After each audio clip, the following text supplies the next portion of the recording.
I've been lucky in my life because I've coached a lot of great people, from the Knicks to the Celtics to Kentucky to Louisville to BU to Providence.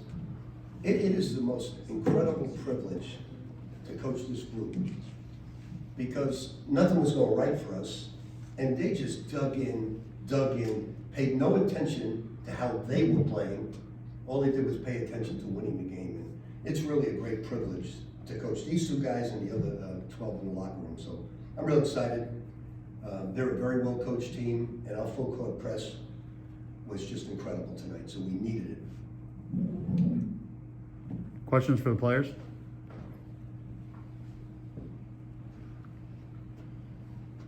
The coach spoke about your mindset, so I'm sorry. That's good. AP Center from AP and Kelly, as we see it, syndicated radio. The coach said your mindset was to dig in. Where did you get that from? From practicing, from your days in high school? I mean, who gave you that fortitude to press on? I definitely say practice for sure. You know, we go hard to practice every day before a game, no matter like we didn't have these. We have 3 game stretch. Now we can have another 3 game stretch. And between these days, we going hard. You know, learning. You know, trying to scout and just know everything. Just be prepared. So practice definitely. This question is for Junior.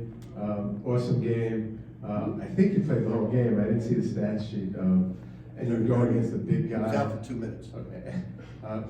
Two things. Could you have used the blow? And you know, how was it guarding Benny? My coach really prepared me for guarding him because he told me like he was a big ducking guy, so I have to get ready on my stance every time when he wanted ducking. So I was ready for him today. Did you need the book? Did you need like a breather? No.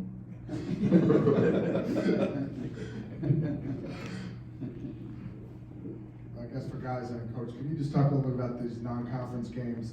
You got St. Bonaventure, Princeton, and New Mexico. How important is it, you know, for your resume kind of going forward to playing these games, and how much do you enjoy playing in these games? What we did with the schedule, and I told the guys this, look, I don't like being in the one bid league. I love Iona. I 10 times love the players, but I don't like being in the one bid league, and we suffered from it last year after having 25 win season. That being said, so you've got to now turn it around and say, what can we do about that? So we looked up, Penn was going to be great in the Ivy League, Hofstra was going to be great in their league, New Mexico we thought was going to be great.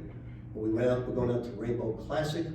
We knew Princeton was going to be outstanding because they have 2 great players back from last year's team. So they know that they have to bring it, they can't relax for one night. We went out and played at 2 in the morning, Santa Clara in Las Vegas. So they know that. The good thing is if you're coaching another team, they wouldn't necessarily like playing at 2 in the morning. These guys could care less. They do exactly what it takes to win. And New Mexico could be undefeated when you're playing if your son wins tomorrow. Any thoughts on playing them if they're undefeated? well, they got a really tough game tomorrow. They are at, somebody very San good, Francisco. San Francisco. Look, they're gonna have a sold out pit. The altitude's tough. We're traveling on our way to Hawaii. But to be perfectly honest, you know, these guys know I rather die than lose. But when you lose to Herb Sendek, that's my guy growing up, Herb Sendek. So you shake your hand, you're not quite. I lose to my son. Now, I beat him twice, and first time he was at FIU. The second time, all the teams were at the beach hugging each other. I think we were in Bermuda or one of those places in the Air Force game. And after the game, we won by 13. And I had more hugs from Richard than I've ever had in my life before the game. After the game, he gave me a blow-by handshake and said it was too hot to hug his dad. So wait till you see, if he should upset us, he's getting the biggest blow-by he's ever had in his life.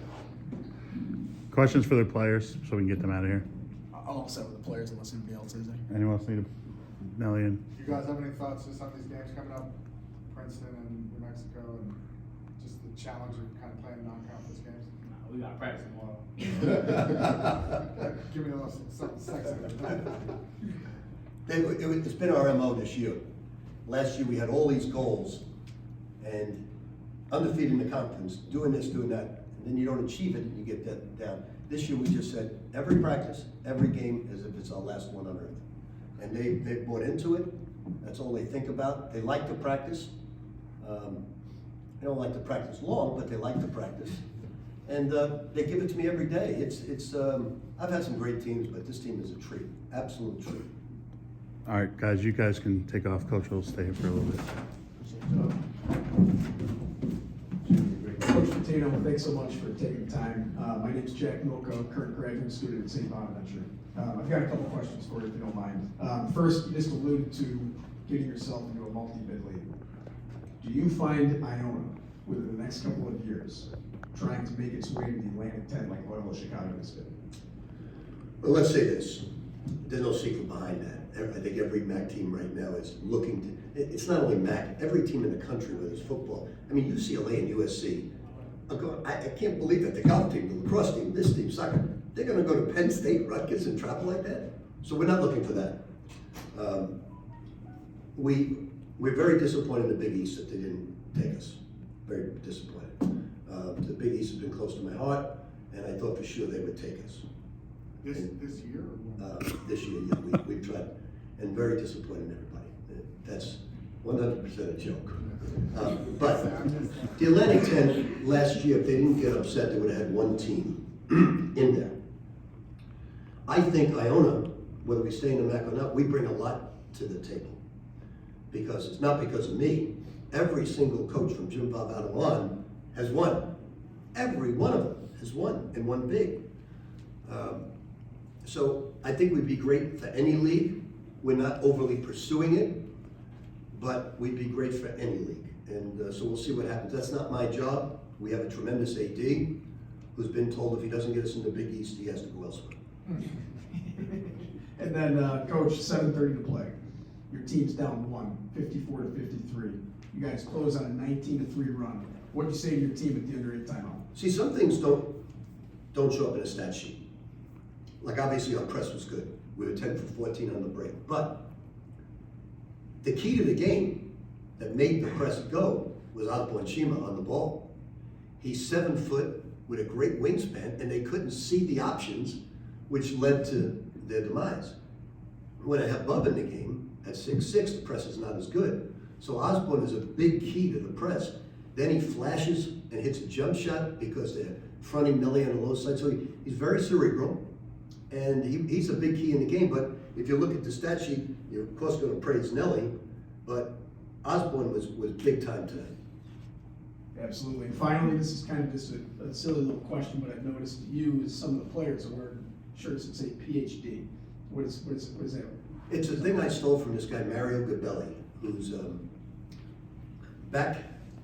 It's a funny story. So I knew nothing about finances in my life. I was in Kentucky, I think I was 30-something years old. Jamal's mother said to me, Mashburn, he was going to be top 4 pick in the draft. Coach, at the end, you got to manage his money. I said, Helen, I don't know anything about money, but all my buddies are on Wall Street. As soon as the season's over, I'll fly in. I flew into Payne Weber, Merrill Lynch, Goldman Sachs, a few others. And the last guy I went was in Westchester County by a guy named Mario Gabelli. He runs a one-man show, and he's as tough as Bobby Knight is, as far as running his ship.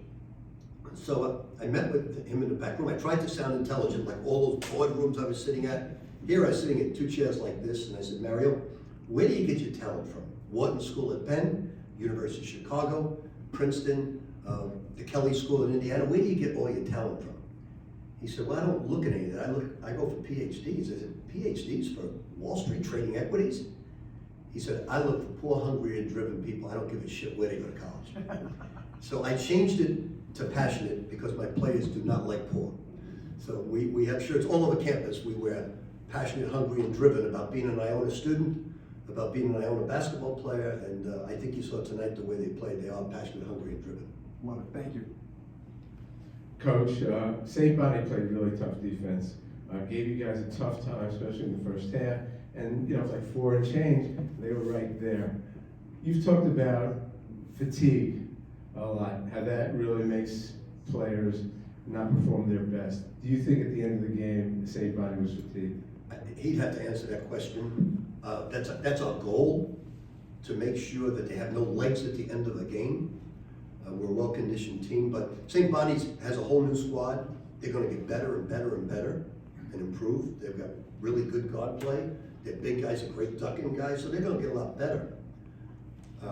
We turned the ball over, I think, 9 point something a game. Tonight we had 19, and their defense caused that. So they were very physical and they played great defense. Look, he's one of the premier guys in the game as a coach. And sometimes, you know, the guys with name recognition get a lot of credit because they're at, you know, the Kentuckys of the world. But he's a tremendous coach, has his players ready. We knew it'd be a war. We expected a war, just like when we played Vermont. We expect that guy's a great coach. Herb Sendek at Santa Clara, Speedy at Hofstra. We know we make that schedule. The longer I'm in this game, when I coached 40 years ago, I would say to you, maybe 60% of the coaches are terrific. Another 10, 15 years down to 50. Today, it's 90% of the coaches are terrific. They all scout great, they coach great, and this coach is no exception. He's tremendous. I got great respect for him. Thanks. Rick, what kind of feedback do you get from MBA folks on Nelly, and do you think he's got a? The one that they're most interested in is DJ, and he didn't play well tonight. I think Walter Clayton, they're all, you know, when you go to Iona, you're not necessarily going to be a first rounder, but the one thing I can do is place people overseas and make good money, whether it's a EuroLeague or overseas. And Nelly's developing. Just in the last 2 weeks, he's gotten significantly better with his left hand, going up and under, and just in a 2-week span. So he's improving. DJ, you didn't see the real DJ tonight. His teeth went through his lip, and he didn't play well. But you know, when guys don't play well, it's the defense that makes them not play well. And they got after Walt and they got after DJ, but the rest of the guys picked it up, and Nelly was certainly great. Thank you, Coach. Thanks, Coach.